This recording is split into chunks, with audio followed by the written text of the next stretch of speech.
வணக்கம் வருங்கால அரசு அதிகாரிகளை உங்களை அன்புடன் வரவேற்கிறோம். நம்மளுடைய 250 டேஸ் சேலஞ்சில் நம்ம வந்து ஒரு அழகான ஒரு மிகப்பெரிய ஒரு சேலஞ்சை எடுத்துகிட்டு நம்ம பண்ணிகிட்ருக்கோம். உங்களையும் அரசு அதிகாரியாக ஆக்க முடியும் என்ற ஒரு சேலஞ்சை நாங்கள் எடுத்துகிட்ருக்கோம். உங்களாலே முடியும் என்ற ஒரு நம்பிக்கை உங்களுக்குள்ளே கொண்டுட்டு வாங்க. கண்டிப்பாக உங்களாலேயும் அது முடியும்.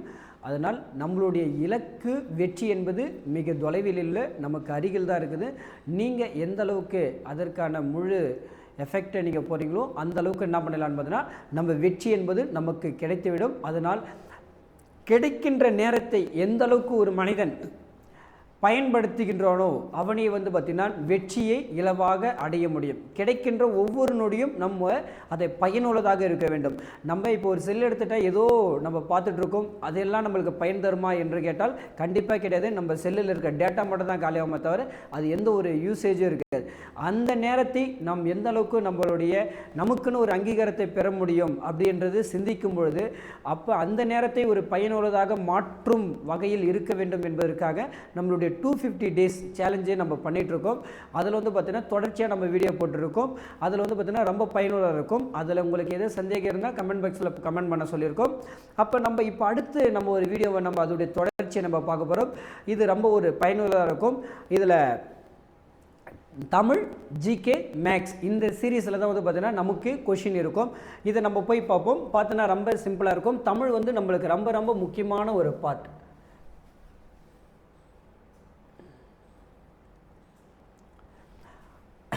என்ன சொல்லிருக்காங்க பார்த்தீங்கன்னா தவறான இணையை கண்டறிக அப்படின்னு இருக்காங்க. என்ன பார்த்தீங்கன்னா நம்மளுக்கு தவறான இணையை கண்டறிக அப்படின்னு இருக்காங்க. என்னன்னு பார்த்தீங்கன்னா இங்கே எல்லாமே எதை வச்சு நம்மளுக்கு சொல்லியிருக்காங்க பார்த்தீங்கன்னா குற்றியல் உகரத்தை பற்றி சொல்லியிருக்காங்க. நம்மளுக்கு ரெண்டு இருக்குது, குற்றியல் உகரம், குற்றியல் லிகரம் அப்படின்னு இருக்குது. இந்த குற்றியல் உகரம் எத்தனை வகைப்படும் அப்படின்னு பார்த்தீங்கன்னா 6 வகைப்படும் அப்படின்னு இருப்பாங்க. என்ன அப்படின்னு பார்த்தீங்கன்னா உயிர்த்தொடர் குற்றியல் உகரம், மெய்த்தொடர் நெடில் தொடர் குற்றியல் உகரம், வன்தொடர் குற்றியல் உகரம், இடைத்தொடர் குற்றியல் உகரம், மென்தொடர் குற்றியல் உகரம், அப்புறம் ஆயுதத்தொடர் குற்றியல் உகரம் அப்படின்னு நம்மளுக்கு வந்து 6 வகையாக இருக்கும். அப்படி என்னன்னு பார்த்தீங்கன்னா இது எப்படி சார் சொல்லுவாங்க பார்த்தீங்கன்னா நம்மளுக்கு குசுடு துபரு அப்படின்றது வந்து பார்த்தீங்கன்னா நமக்கானது இந்த 6 எழுத்துக்கள் இருக்கும். இந்த 6 எழுத்துக்களை வச்சு தான் நமக்கு வரும்.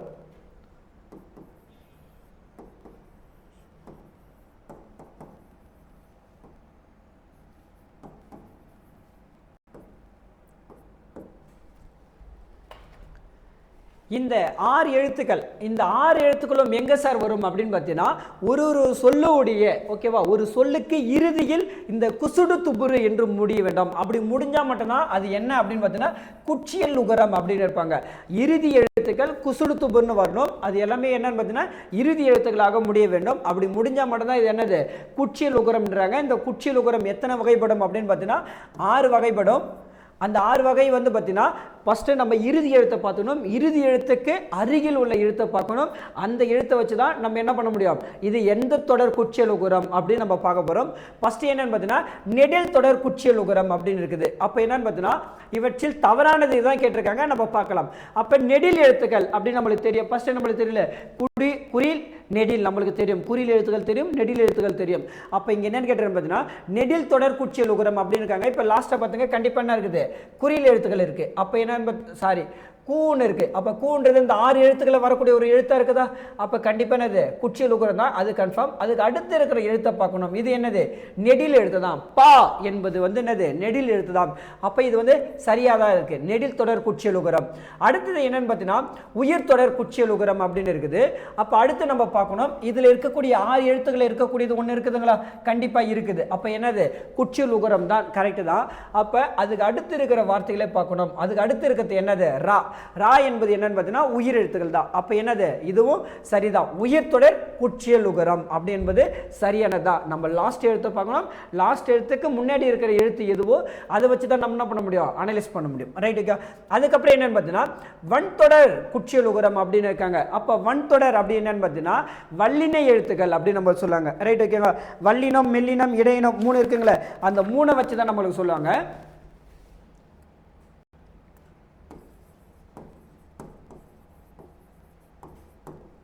வல்லின எழுத்துக்கள் என்னென்ன சொல்லுங்க பார்த்தோம். கசட தவிர நம்ம சொல்லுங்களேன்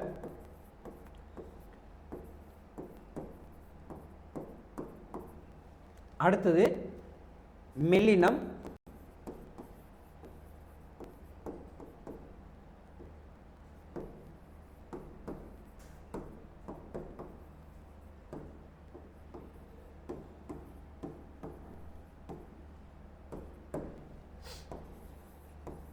அடுத்து இடையினம், எரல, வழல. இதுதான் வந்து பார்த்தீங்கன்னா நமக்கானது. ஓகேவா? வல்லினம், மெல்லினம், இடையினம் அப்படின்னு இருக்குது. இப்போ இதில் பார்த்தீங்கன்னா வல்லின எழுத்துக்கள் என்னென்ன அப்படின்னு பார்த்தீங்கன்னா கசட தபர, அதே வந்து மெல்லின எழுத்துக்கள் ஞனன ஞமன, இடையின எழுத்துக்கள் எரல வழல இப்படின்னு இருக்கும். இப்போ இந்த எழுத்துக்களை வச்சு தான் வந்து பார்த்தீங்கன்னா இது வன்தொடர் குற்றியலுகரமா அல்லது மென்தொடர் குற்றியலுகரமா இல்லை இடைத்தொடர் குற்றியலுகரமா நம்ம பார்க்க போகிறோம். அப்போ என்னன்னு பார்த்தீங்கன்னா இங்கே வன்தொடர் அப்படின்னு இருக்குது. அப்போ ஃபஸ்ட்டு நம்மளுக்கு அது என்ன தெரியணும்? வல்லின எழுத்துக்கள் தெரியணும். வல்லின எழுத்துக்கள் என்ன? கசட தபர அப்படின்னு இருக்குல்ல. அப்போ இதில் வரக்கூடிய எழுத்துக்கள் இருக்கான்னு பார்க்கணும். ஃபர்ஸ்ட் லாஸ்ட்ல இந்த குசுடு துபுரு அப்படின்ற இந்த 6 எழுத்துல ஒரு எழுத்து இருக்கான்னு பார்க்கணும். கண்டிப்பா என்ன இருக்குது? இருக்குது. அப்ப சு என்பது இருக்கு. அதுக்கு அடுத்து இருக்கிற எழுத்து என்ன இருக்கு? இச்சின் இருக்கு. அப்ப இங்க இருக்கான்னு பாத்துங்க, கண்டிப்பா இருக்குது. அப்ப இது என்னது? வன்தொடர் குற்றியலுகரம். அப்ப இது சரிதான். அடுத்தது என்ன கேட்டேன் பார்த்தீங்கன்னா இடைத்தொடர் குற்றியலுகரம் அப்படின்னு இருக்காங்க. அப்ப இடையின எழுத்துக்கள் என்ன? எரல வழல, அதுதான் வந்து பார்த்தீங்கன்னா நமக்கு இருக்குது. இங்க என்ன இருக்குது? கு என்பது அந்த 6 எழுத்துக்களை ஒரு எழுத்தா இருக்குது. ஆனா அதுக்கு முன்னாடி இருக்கிற எழுத்து என்னது? இங்கு அப்படின்பது அது எதில் வரக்கூடியது? மெல்லின எழுத்தாக வரக்கூடியது. அப்ப இது என்னது? இடைத்தொடர் கிடையாது. இது என்னது? மென்தொடர். மென்தொடர் குற்றியலுகரம் அப்படின்னு சொல்லாங்க. ஆனா அவங்க என்ன கொடுத்துறாங்க? இடைத்தொடர் அப்படின்னு இருக்காங்க. அப்ப அவங்க தவறானதான் கேட்டிருக்காங்க. அப்ப தவறானது இது ஆப்ஷன் டி தான் தவறானது. அப்ப இது என்னது? மென்தொடர் குற்றியலுகரம். ரொம்ப ரொம்ப முக்கியமானது. இதை வச்சுதான் நம்ம என்ன பண்ணுவோம் பார்ப்போம். அடுத்தது என்ன சார் அப்படின்னு பார்த்தீங்கன்னா ரொம்ப ஒரு முக்கியமானது. ஏன்னு பார்த்தீங்கன்னா தமிழில் எத்தனையோ வார்த்தைகள் இருக்கிறது. அதில் வந்து பார்த்தீங்கன்னா ஒரு எழுத்து எடுத்தால் அதற்கு பல பொருட்கள் உள்ளது. இப்போ நம்ம ஒவ்வொரு சிம்பிளாக எடுத்தோன்னா வந்து பார்த்தீங்கன்னா மதி என்றால் நான் சொல்லலாம்னு பார்த்தீங்கன்னா அறிவுன்னு சொல்லலாம், நிலவு என்றும் சொல்லலாம். அப்போ எந்த அளவுக்கு பார்த்தீங்கன்னா அப்போ ஒரு எழுத்து தான், ஒரே ஒரு இது பார்த்தீங்கன்னா அதுக்கு பல பொருள்கள் இருக்கிறது. அதுபோல தான் நம்ம தமிழில் வந்து பார்த்தீங்கன்னா நம்மளுடைய ஒரு எழுத்து, ஓகேவா, ஒரு எழுத்துல வந்து பார்த்தீங்கன்னா பல பொருளை தரக்கூடியது. அதை வந்து பார்த்தீங்கன்னா எத்தனை எழுத்துக்கள் இருக்குது அப்படின்னு நம்மளுக்கு சொல்லியிருக்காங்க. என்னன்னு பார்த்தீங்கன்னா பவனேந்தி முனிவர் அப்படின்றவர் வந்து பார்த்தீங்கன்னா இதை வந்து ஆராய்ச்சி பண்ணி இதுக்கு ஒரு மிகப்பெரிய ஒரு கட்டுரை எழுதியிருப்பாரு. அதை வச்சு தான் நம்மளுக்கு சொல்லியிருப்பாங்க. நன்னூலின் படி, ஓகேவா, இது எதில் சொல்லியிருக்காங்க? நன்னூலில் சொல்லியிருக்காங்க. தமிழில் உள்ள ஒரு எழுத்து மொழிகளின் எண்ணிக்கை எவ்வளவு அப்படின்னு கேட்டிருக்காங்க. லாஸ்ட்டாக இது வந்து எக்ஸாமில் கேட்கப்பட்ட கொஷின். லாஸ்ட்டில் இது வந்து பார்த்தீங்கன்னா நம்மளுக்கு டிஎன்பிசியில் கேட்டிருக்காங்க. அதனால் ரொம்ப ரொம்ப முக்கியமானது. அப்போ நன்னூல் படி ஒரு எழுத்து ஒரு மொழியில் வந்து பார்த்தீங்கன்னா எத்தனை எழுத்துக்கள் இருக்கும் அப்படின்னு சொல்லியிருக்காங்க. 42 எழுத்துக்கள் இருக்கும். எத்தனை எழுத்துக்கள்? 42 எழுத்துக்கள். இதை சொன்னது யார் பார்த்தீங்கன்னா பவனேந்தி முனிவர் தான் வந்து பார்த்தீங்கன்னா இதை வந்து சொல்லியிருப்பார். ஓகேவா? ரொம்ப ரொம்ப முக்கியமான ஒரு வினா, பார்த்துக்குங்க.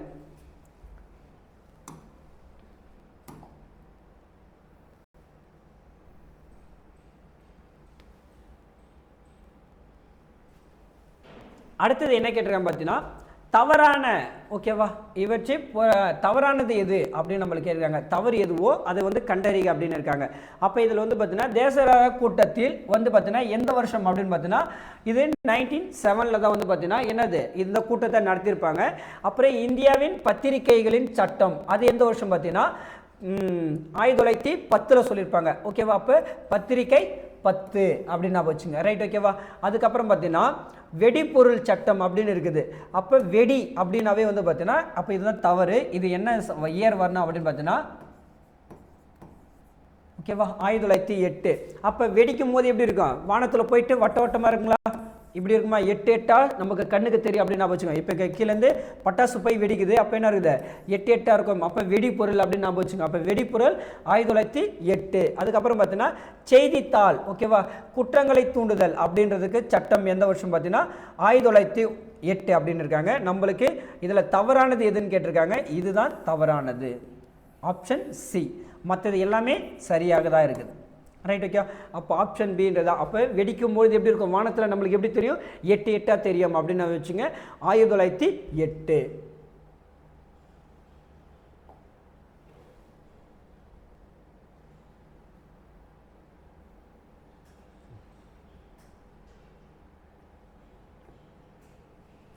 அடுத்தது என்னன்னு பார்த்தீங்கன்னா பின்வருற்றுள் கால வரிசைப்படுத்துக அப்படின்னு நம்மளுக்கு கேட்டிருக்காங்க. ரொம்ப ரொம்ப முக்கியமானது.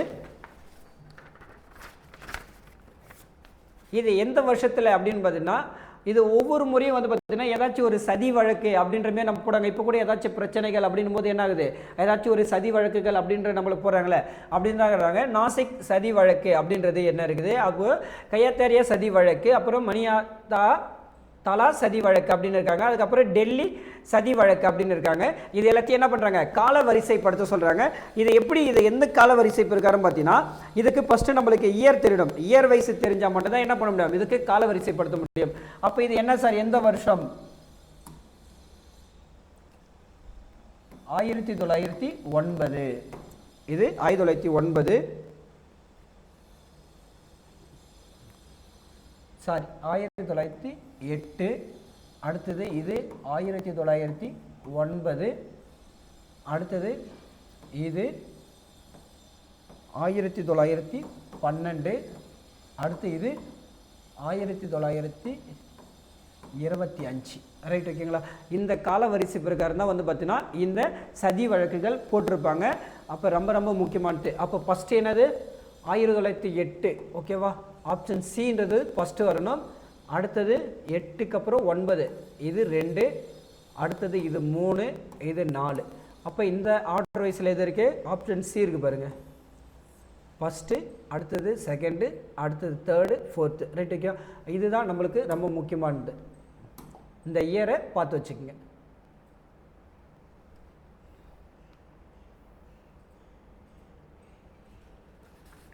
அடுத்தது என்ன சார் சொல்லியிருப்பாங்க அப்படின்னு பார்த்தீங்கன்னா ரொம்ப ரொம்ப முக்கியமானது. ஏன்னு பார்த்தீங்கன்னா நம்ம ஆங்கிலேயரை விரட்டி அடிக்கிறதுக்கு ரொம்ப ஒரு யூஸ்ஃபுல்லாக இருந்தது எது சார் அப்படின்னு பார்த்தீங்கன்னா, அதுக்கு முன்னாடி என்னென்னவோ போராட்டம் பண்ணியிருப்போம், ஏதோ நடந்திருக்கோ, அது ஒரு பெரிய இதுவாக இருக்காது. அப்போ தான் என்னன்னு பார்த்தீங்கன்னா நம்மளுக்கு சரி இவங்களை எப்படின்னாச்சும் வெளியே அனுப்பணுமே அப்படின்றதுக்காக லாஸ்ட்டாக வந்து பார்த்தீங்கன்னா ஒரு போராட்டத்தை கையெடுத்திருப்பாங்க. என்ன அப்படின்னு பார்த்தீங்கன்னா வெள்ளையனே வெளியேறு என்ற ஒரு இயக்கத்தை, ஒரு போராட்டத்தை என்ன பண்ணியிருப்பாங்கன்னா கையெடுத்திருப்பாங்க. அது தீர்மானம் யாரால் முன்மொழியப்பட்டது அப்படின்னு இருக்காங்க. என்னென்னு கேட்டால் நல்லா தெரிஞ்சுக்கோ, வெள்ளையனே வெளியேறு என்ற தீர்மானம் யாரால் முன்மொழியப்பட்டது அப்படின்னு இருக்காங்க. அது யாருன்னு பார்த்தீங்கன்னா ஜவஹர்லால் நேரு அவ்வளோதான் வந்து பார்த்தீங்கன்னா அது முன்மொழியப்பட்டது அப்படின்னு இருக்காங்க. காந்தி கொண்டுட்டு வந்திருப்பாரு, ஆனால் அதுக்கு வந்து முன்மொழிந்தவர்கள் இப்போ சொல்லுவாங்களே, நான் இதை செயல்படுத்த போகிறோம்பா, இதுக்கு யாரெல்லாம் நீங்கள் என் கூட சப்போர்ட் பண்ணிக்க முன்மொழிகிறீங்க அப்படின்னும் போது அப்போ யார் பார்த்தீங்கன்னா நம்மளுடைய நேரு தான் வந்து பார்த்தீங்கன்னா நான் முன்மொழிகிறேன் அப்படின்றது சொல்லியிருப்பார். ரொம்ப ரொம்ப முக்கியம். இது என்னன்னு பார்த்தீங்கன்னா 1942 ஆகஸ்ட் மாதம், ஓகேவா. ஆகஸ்ட் 8 8 ஞாபகம் வச்சுங்க, ஓகேவா. இது ரெண்டுத்தையும் மல்டிப்ளை பண்ணுங்கள். இது ரெண்டுத்தையும் மல்டிப்ளை பண்ணால் தான் வரும், 8 தான் வரும். அப்போ 8 1942 வெள்ளையனே வெளியேறு என்ற ஒரு இயக்கத்தை இருப்பாங்க. அப்போ ஜவஹர்லால் நேரு தான் அதுக்கு என்ன பண்ணியிருப்பாரு, முன்மொழிந்திருப்பார். ரொம்ப முக்கியம். 8 அப்போ 4 × 2 8ன்னு வருமா, 4 2s are 8ன்னு வரும். அப்போ இதை இப்படியும் ஞாபகம் வச்சுக்கலாம்.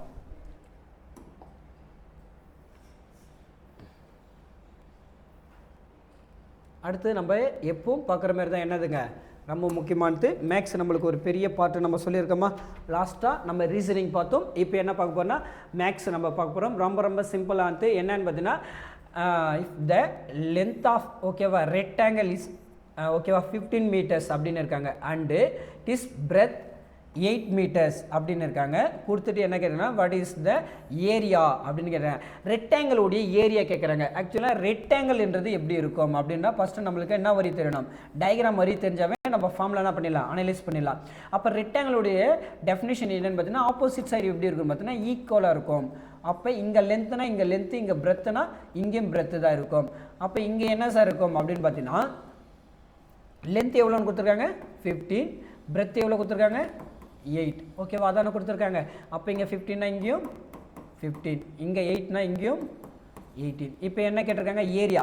ஏரியானாவே நான் ஆல்ரெடி சொல்லியிருக்கேன். ஏரியானோ நம்ம என்ன பண்ணோம், மல்டிப்ளிகேஷன் பண்ணோம். இப்போ ஒரு ஏரியா இருக்குது, அதை என்ன பண்ணுவோம் நம்ம பெருக்குவோம் அப்படின்னு நான் வச்சுங்க. அப்போ ஒரு ஏரியாவை என்ன பண்ணுவோம் பெருக்குவோம் அப்படின்னு நான் வச்சு. பெரிமீட்டர் அப்படின்னாங்கன்னா சுற்றளவு, அதே வந்து ஏரியா அப்படின்னாங்கன்னா பெருக்கணும், பெரிமீட்டர்.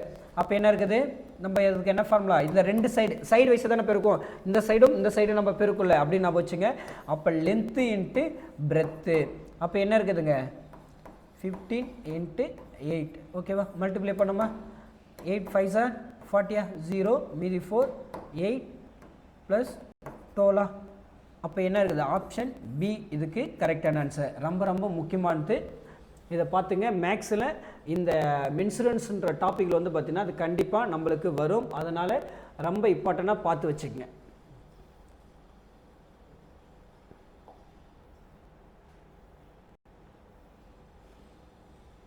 அடுத்து என்ன கேட்டுக்கிறாங்கன்னா, அடுத்து ஒரு கொஸ்டின் நம்மளுக்கு கேட்டிருக்காங்க. என்னன்னு பார்த்தீங்கன்னா, if the area of the square அப்படின்னு கேட்குறாங்க. ஓகேவா? ஸ்கொயர் உடைய கேட்டிருக்காங்க. ஸ்கொயர் அவனே கொடுத்துருக்காங்க. எவ்வளோன்னு பார்த்தீங்கன்னா 196 சென்டிமீட்டர் ஸ்கொயர் அப்படின்னு கொடுத்துட்டு அவங்க என்ன சார் கேட்குறாங்க அப்படின்னு பார்த்தீங்கன்னா லென்த்து.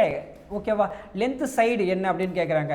ஒரு சதுரத்தின் பரப்பளவு 196 சென்டிமீட்டர் எனில் அதன் பக்கத்தின் நீளம் என்ன அப்படின்னு கேட்டுறாங்க. ரொம்ப ரொம்ப முக்கியமானது. அப்போ ஒரு சதுரம் அப்படின்னாவே எப்படி இருக்கும் பார்த்தீங்கன்னா இப்படி தாங்க இருக்கும். ஓகேவா? சதுரம் அப்படின்ற ஒரு ஷேப்பில் நீ ஏதாச்சும் ஒரு பொருளை பார்த்துருப்பீங்களே, அப்படி ஏதாச்சும் அந்த பொருளை பார்த்தீங்கன்னா கமெண்ட் பாக்ஸில் கமெண்ட் பண்ணுங்கள் மறக்காமல். Right okay? யாருன்னா சாப்பாட்டு விஷயத்தில் இந்த ஸ்கொயர் ஷேப்பில் என்ன ஒரு பொருள் பார்த்தீங்கன்னா கண்டிப்பாக கமெண்ட் பண்ணுங்கள். Right okay? இப்போ என்னன்னு பார்த்தீங்கன்னா ஸ்கொயர் அப்படின்னு இருக்குது. சதுரத்துடைய முக்கியமான ஒரு டெஃபினேஷன் என்னன்னு பார்த்தீங்கன்னா என்ன பண்ணால் ஆல் சைடு ஈக்குவலாக இருக்கும். எப்படி இருக்கும்போதுனா எல்லா பக்கங்களும் சமமாக இருந்தால் அது சதுரம்.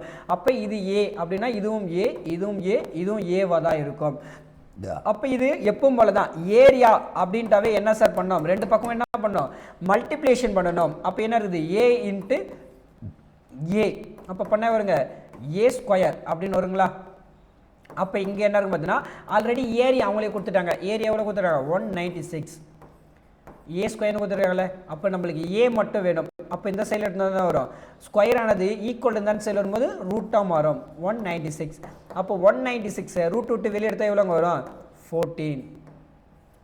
அப்போ கண்டிப்பாக எதெல்லாம் நம்மளுக்கு தெரிஞ்சிடணும்? ரூட் வேல்யூலாம் நம்மளுக்கு தெரிஞ்சிடணும். கண்டிப்பாக மறக்காமல் root வேல்யூலாம் படிச்சுக்கங்க.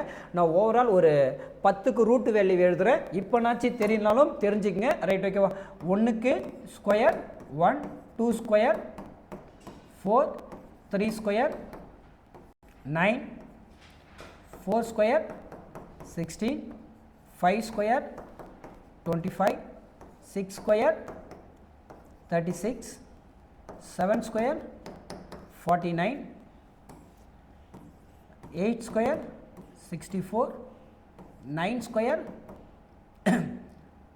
81, 10 square 100, 11 square 121, 12 square 144, 13 square 169, 14 square 196, 15 square என்ன வரும்னு கமெண்ட் பாக்ஸில் கமெண்ட் பண்ணுங்கள் மறக்காமல். ஓகேவா? 15 ஸ்கொயர் என்ன வரும் அப்படின்றது உங்களுக்கான வினா. மறக்காமல் என்ன பண்ணுறீங்க? கமெண்ட் பண்ணுறீங்க.